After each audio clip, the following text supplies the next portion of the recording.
as cobras.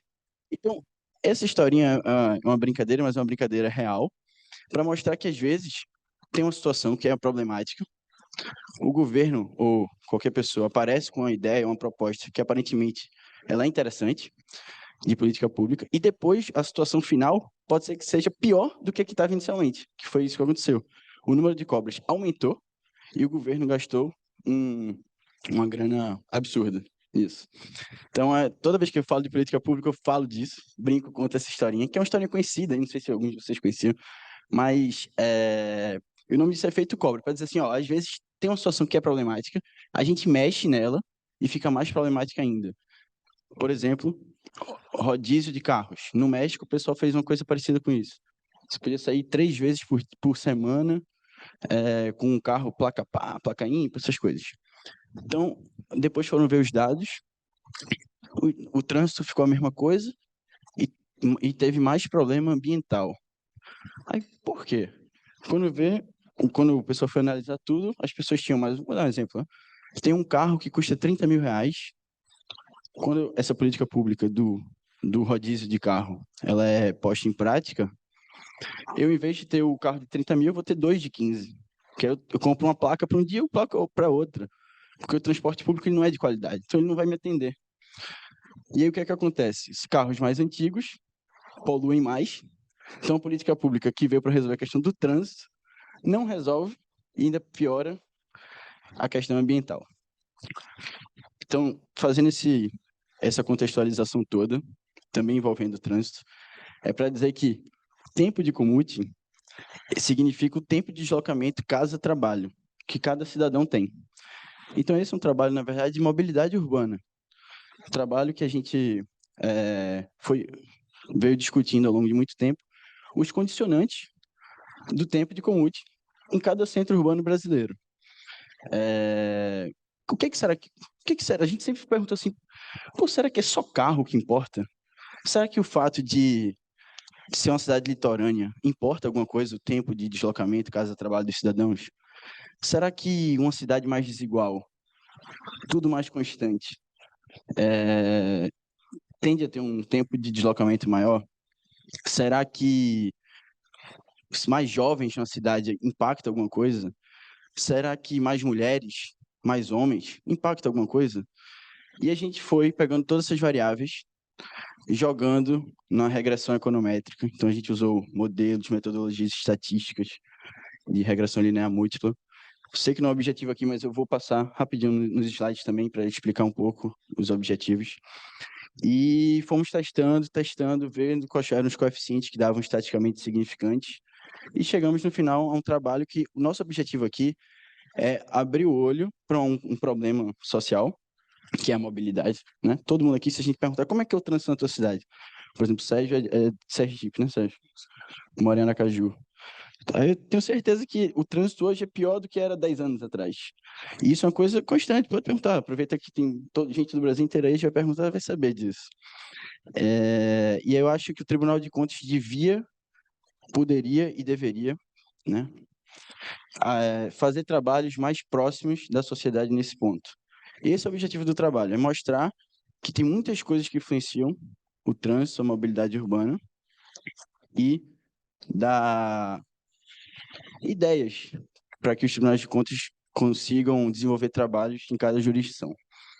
Então, um breve sumário do que a gente vai passar por hoje. Eu sei que hoje é só uma apresentação mais simples assim, então eu vou passando alguns slides que não não impactam muito assim o entendimento do trabalho.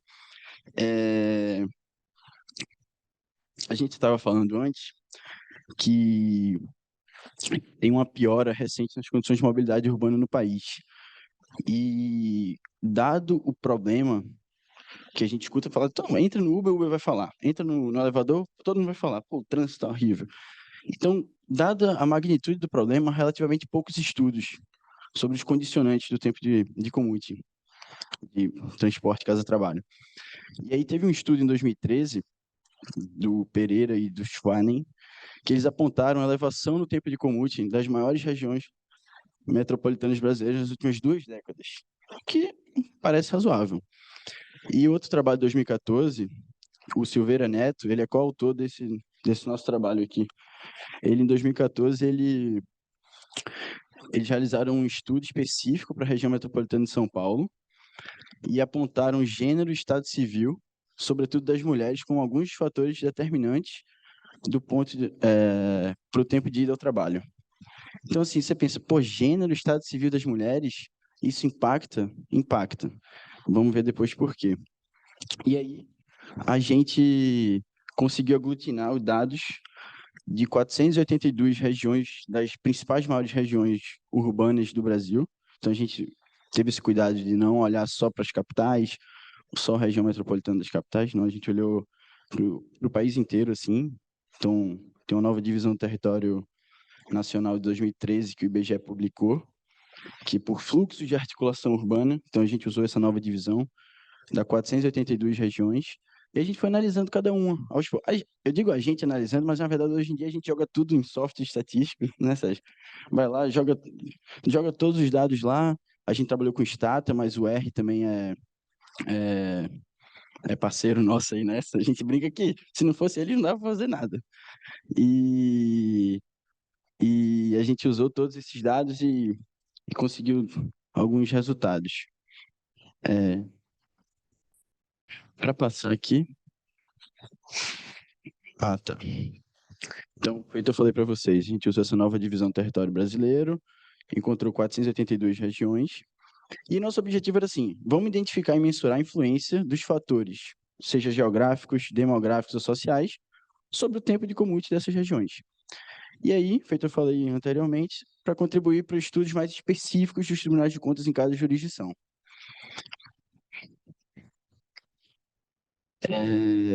Eu não vou falar do modelo monocêntrico ali nos dois últimos tópicos do Alonso, Multimil, nem da análise do Bruckner, que se eu fosse falar, talvez ia passar muito tempo, não vale a pena.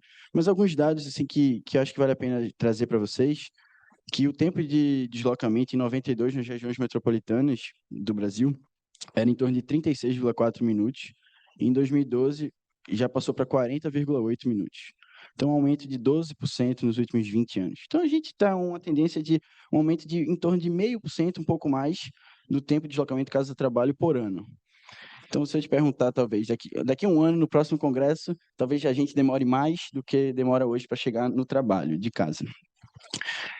E em 2012, 23,5% dos trabalhadores da região metropolitana de São Paulo gastaram mais de uma hora no deslocamento de casa até o trabalho. E na região metropolitana do Rio, esse percentual foi de 24,7%. Então, estamos falando de em torno de um quarto da população dessas duas regiões metropolitanas que demoram mais de uma hora para chegar no trabalho. Então, é um problema que atinge muita gente. Eu não vou falar do ponto de vista matemático dos modelos, senão a gente vai. Depois a gente pode conversar um pouco mais, mas para ser 20 minutos, eu acho que não vale a pena. O custo-benefício não é tão alto agora. Eu vou passar aqui. É, trazendo algumas evidências das cidades brasileiras, eu acho que, assim, renda é uma coisa que todo mundo entende, né? A renda impacta o tempo que a gente demora para chegar ao trabalho. Tipo, se eu tenho mais dinheiro, eu consigo comprar um carro, ou eu consigo morar em um lugar que eu tenho um acesso melhor. Então, a renda é uma coisa, uma variável, beleza. Mas gênero e estado civil, a gente ficou impactado com quão isso é importante também. E sobretudo o gênero, assim, e principalmente das mulheres. E a gente foi ver, e a gente viu que, e aí você viu, a gente brinca assim lá, quando a gente estava fazendo esse trabalho, o lado bonito de fazer desse trabalho de ir buscando as respostas. A gente viu que cidades, centros urbanos que tinham um percentual de mulheres maior, tinham um tempo de deslocamento da cidade, deslocamento, tempo de commute menor. Pô, por que isso, né? Deve ter alguma justificativa. Depois a gente foi vendo os estudos que foram feitos e a gente viu que ainda hoje as mulheres elas têm um papel em casa muito importante, né? Então as mulheres ainda têm uma obrigação em casa. Então a gente fala muito do terceiro turno de trabalho das mulheres que trabalham fora, voltam para trabalhar em casa. Então, na média hoje, as mulheres elas não não aceitam qualquer tipo de trabalho. Então, elas vão aceitar um trabalho que seja mais perto de casa, porque se qualquer coisa que acontecer com os filhos, ela vai estar mais perto. O homem, ele não tem essa obrigação, vamos dizer, social, assim. Então, a gente sente eh, que, que ainda tem presenças, assim, do machismo na sociedade quando a gente olha esses dados de tempo de commuting. Agora, os estudos também vão mostrando que essa diferença entre mulheres e homens vem diminuindo quando a gente olha para o trânsito. Então, no segundo tópico, a gente colocou aqui que essa diferença vem se reduzindo a partir do início do século XXI. Em 92, os homens levavam em média 14% a mais para chegar no trabalho, enquanto essa diferença caiu em 2013 para 3%, 3,6%. Então, assim, a gente vê que o terceiro tópico a gente colocou algumas justificativas para isso. Então, é, tem mais mulheres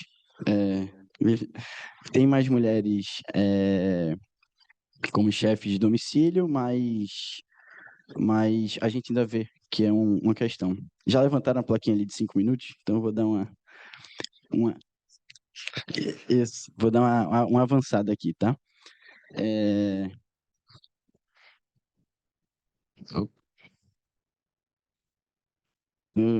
certo. Tá, só para trazer para vocês qual foi a metodologia base de dados, a gente usou o modelo de regressão linear múltipla, feito eu falei para vocês. A variável dependente foi o tempo de commute das regiões e as variáveis explicativas foram aquelas variáveis sociais, demográficas. Isso aqui, não sei se alguém aqui é da área de estatística também, mas